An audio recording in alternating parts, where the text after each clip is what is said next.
Vamos a continuar con esta videoconferencia o este seminario, como lo quieran llamar, con respecto a la siguiente medicina. En esta segunda parte vamos a ver la medicina maya. Esta cultura, la maya, está ubicada en la península de Yucatán, comprendida por Guatemala, Honduras y El Salvador. Como podemos ver, no es una cultura con un territorio tan extenso como la anterior, ¿verdad? Pero solamente imagínense 3 países de los actuales que conformaban esta cultura. Y con respecto a la fuente de información, como todo, ¿verdad? Tenemos lo primero que tenemos que estudiar, porque a través de las fuentes de información es que vamos a conocer la cultura y los aspectos más importantes de lo que vamos a estudiar. Por ejemplo, en esta cultura tenemos el Popol Vuh. La mayoría sabe lo que es el Popol Vuh, que creo que se estudia en 4º año de bachillerato, que eso fue escrito en la lengua maya quiché y está relatado todo lo que es la historia, la formación de esta cultura. Incluso es el libro más sagrado de esta cultura.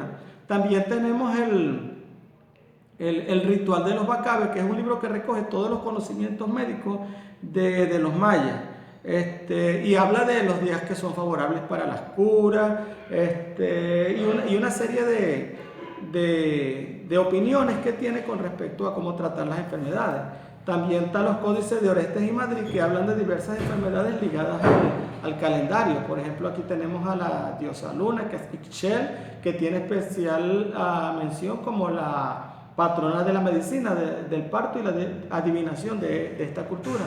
Luego tenemos los libros del Chilar Balán, que hacen referencia a las calamidades, curaciones y enfermedades y plantas medicinales que eran utilizadas por esta cultura en lo que se denomina como la farmacología, pues.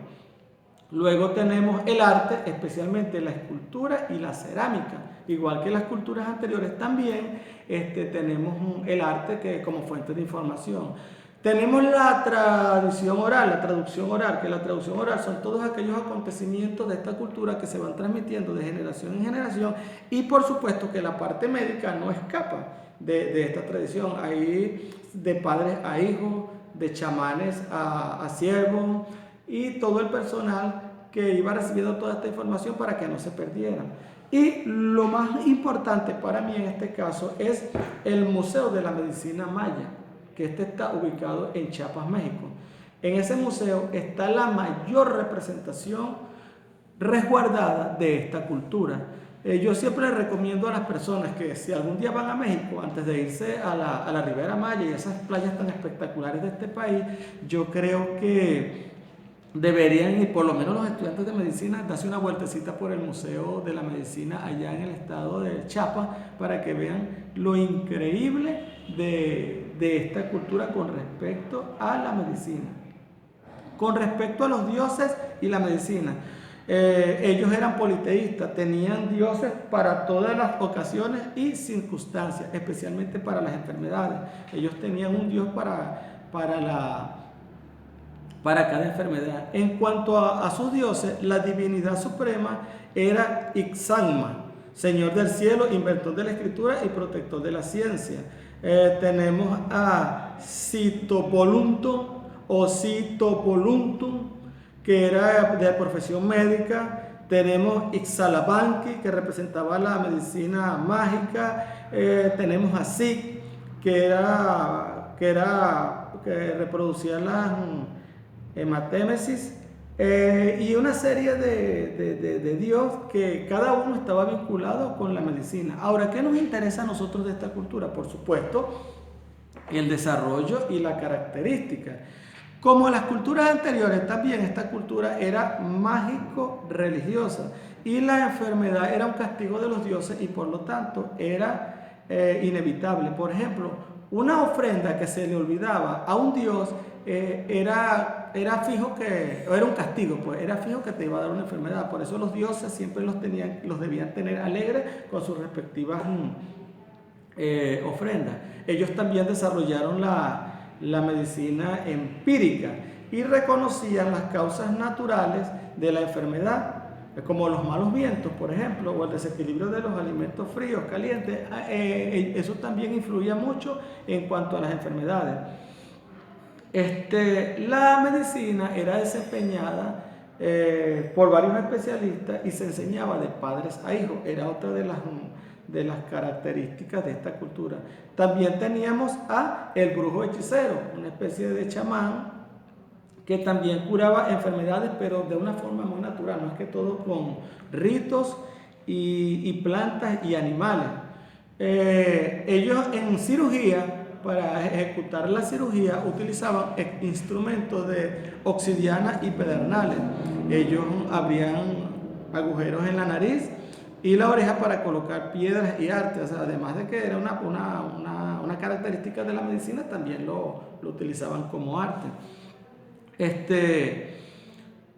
Los matrimonios entre consanguíneos eran prohibidos. Ellos por esa parte eran muy rigurosos o muy celosos con los matrimonios. No se aceptaba ningún matrimonio en ningún pariente cercano, porque decía que eso era una ofensa a los dioses. Y entre las principales enfermedades que sufrieron los mayas tenemos la fiebre, las disneas, las diarreas, las hemorroides, edemas y otras de grado mayor, pero que estas fueron las principales. Y el tratamiento para ciertas enfermedades, como era mágico-religiosa, abarcaba ceremonias, ritos, utilizaban también las sangrías en la parte afectada y utilizaban mucho las hierbas y los baños con respecto a su forma de tratar ciertas enfermedades. Yo creo que eso, en palabras más, palabras menos, son los aspectos principales que debemos conocer de esta cultura y lo que el profesor necesita que el alumno tenga cierto conocimiento. Luego de esta cultura, vamos a la última parte, o al capítulo 10, que es la medicina en el siglo XVII. Ya con esta medicina es donde vamos a iniciar lo que se reconoce o lo que se conoce como la característica principal de la medicina en cuanto a lo moderno, es decir, el inicio de la medicina moderna.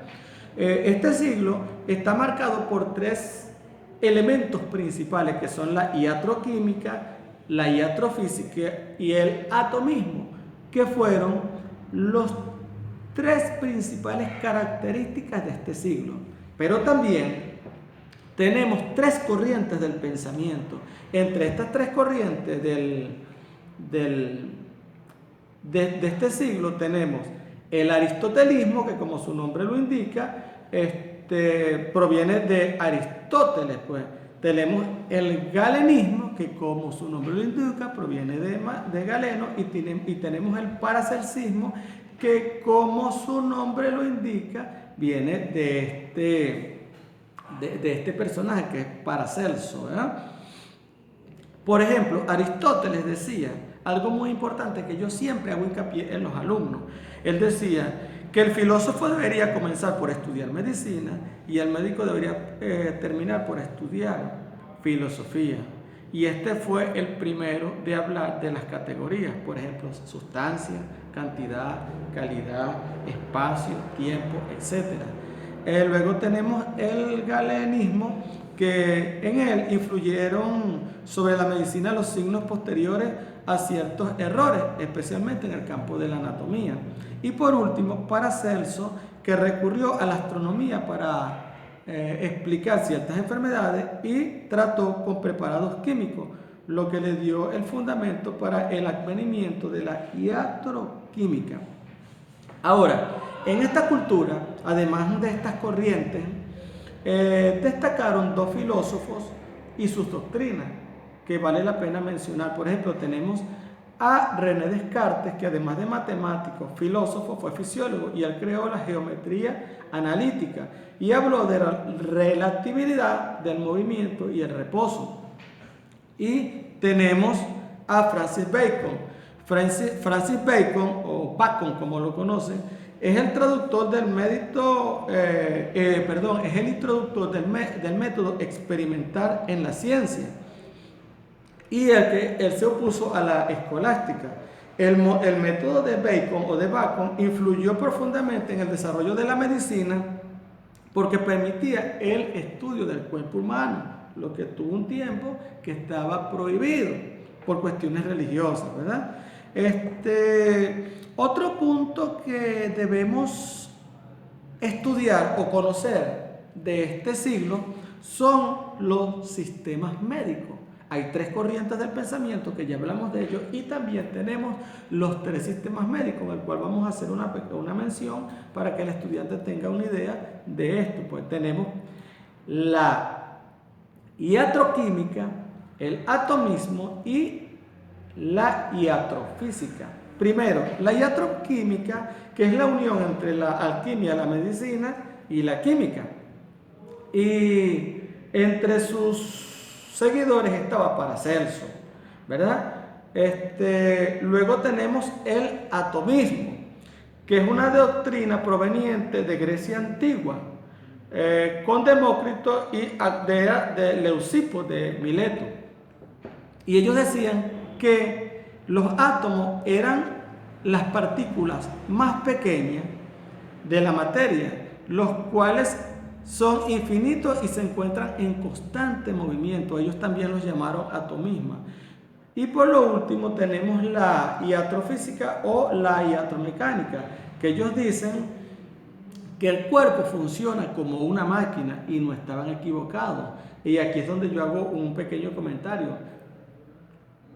Toda máquina con sobreexceso de trabajo tiende a dañarse, igualmente el cuerpo con tantos excesos también tiende a enfermarse. Entonces por eso era que ellos decían que el cuerpo funcionaba como una máquina. Otro de los personajes que debemos hacer referencia en este capítulo es Santorio, que él aplicó por primera vez el termómetro en la práctica médica. Recuerden que el termómetro, cuando se descubre o cuando inventan, no cuando se descubre, cuando lo inventan, no tenía nada que ver con la práctica de la medicina. Y Santorio fue el primero que lo aplicó en la medicina. También en este siglo aparecen dos grandes inventos que van a revolucionar el estudio y la práctica de la medicina, que fue el termómetro y el microscopio. Ninguno de estos fue inventado o fue creado con fines médicos, y ahora, como ustedes saben, futuros médicos son dos aparatos, vamos a llamarlos así, que son indispensables para el estudio de la medicina. Otro de los personajes que destacó en este siglo fue Marcello Malpighi. Marcello Malpighi es considerado el padre de la histología. Fue otro de los personajes que resaltó o se dio a conocer en este siglo. Y uno de los acontecimientos más importantes que ocurre en este siglo fue la circulación de la sangre, y esta fue descubierta por William Harvey, que fue uno de los grandes, como lo dije anteriormente, descubrimientos y aportes que se dieron en este siglo. Aquí también en este siglo surgen las sociedades científicas, donde se agrupaban ciertas sociedades por especializaciones y se daban a conocer sus trabajos, sus descubrimientos, sus investigaciones, que son cosas que no se daban en culturas anteriores. Ahora, en resumen, mis apreciados bachilleres, estos son los puntos más importantes que deberíamos conocer. Es una lástima por esta pandemia que estamos pasando y justamente por la cuarentena la cual estamos cumpliendo, que no podemos compartir estos conocimientos person to person, alumno con profesor en un salón de clase, ¿verdad? Yo les hice este resumen porque generalmente el resumen que les estoy dando, generalmente lo que yo comparto y lo que yo pregunto en cada actividad, en cada evaluación, en cada examen, cada conversatorio, es lo que yo comparto con cada uno de ustedes. Si algún alumno siente que no fue suficiente, que la información no llegó. Como les dije al comienzo, pueden hacer las sugerencias, pueden hacer las preguntas por video o por WhatsApp y yo con todo gusto les estaré aclarando las dudas. Recuerde que tenemos todas las limitantes. De hecho, yo estoy sin tablet, como la mayoría lo sabe, no tengo computadora, incluso estoy sin internet. Como les dije, tengo que estar alquilando cyber o equipo y por supuesto contratando a una persona que me ayude con esto para tratar de que su año escolar lo podamos salvar y que sea de una feliz culminación para tanto para ustedes como para mí. Con esta video clase o esta videoconferencia, damos por culminada lo que es la evaluación del tercer laxo. Ya con esta videoconferencia tenemos la evaluación del parcial del segundo laxo, para que no se nos presenten todos los inconvenientes que se han suscitado con la internet para el parcial. Recuerden que desde la semana pasada se está presentando parcial y no hemos logrado culminarlo porque hay muchos que han tenido problemas de conexión, se les cae el internet, se les va la luz. Entonces, mis queridos bachilleres, lo único que les pido es que cualquier duda, cualquier sugerencia, háganla llegar y con mucho gusto yo trataré de aclararles cualquier duda que tengan. Fue un placer compartir con ustedes a través de este sistema que jamás en la vida lo había utilizado. Que tengan una feliz tarde, un feliz día y una feliz noche. Gracias por su atención.